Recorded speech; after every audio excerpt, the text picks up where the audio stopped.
Kaixo, hemen gaude bigarren platoari dagokion bigarren kontrol gelan. Hau da kontrol gela eta hor ondoko gela bigarren platoa dago. Eta, bideo lan honen helburua izango da gela honen funtzionamendua saltzea. Egindako azalpenaren ostean, nik azalduko dut burnizko dorreak edo ingeleseko rack honen funtzionamendua eta pizteko eta erabiltzeko inbar den lehenengo gauza argindarra ematea da eta hori dorrearen atzean ikusiko dugu zelan dena piztu eta kontrol gelako maila erabiltzen hasteko egin beharreko lehenengo gauza dela. Rackaren atzean jarraitzen dugu eta entxufeek argindarra izan dezaten lehenik eta behin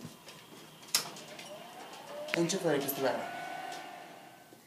Orain rackaren atzean gaude eta argindarra izateko entxufeak non dauden esplikatuko dizuegu. Hemen lehenengoa, bigarrena eta hirugarrena. Orain burdinazko dorrean aurrean aurkitzen gara edo rackaren aurrean eta lehenik eta behin aparailu guztiak piztutzeko 11 botoiak sakatuko ditugu. Lehenengo hau, 2, 3, 4, 5, 6, 7. Ordenagailua, honako hau eta 3 jarraian. Hau Soundcraft audio maila da eta platoko mikrofonoa kontrolatzen ditu. Lehenik eta behin egin behar duguna da hemen atzean duen power botoia piztu eta ondoren mikrofonoa kontrolatzeko volumen generala igo eta lau mikrofonoen volumenak igo. Orain azalduko dizuet monitore bakoitza nola pizten den eta monitore bakoitzak zertarako balio duen.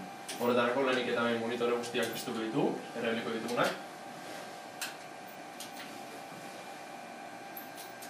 Eta azken.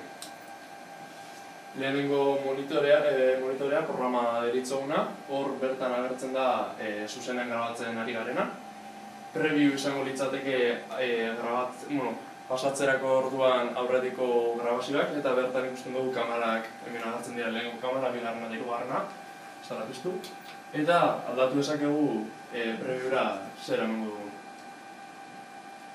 Errekorrak egiten duena programa pantailan ikusten duguna automatikoki gorde. Grabatzeko mini DV zinta erabiliko dugu, hau analogikoa da, baina arraz pasatzen da digitalera. Eta orduan grabagailua piztuko dugu lehendabizi. Eta mini DV zinta sartuko dugu.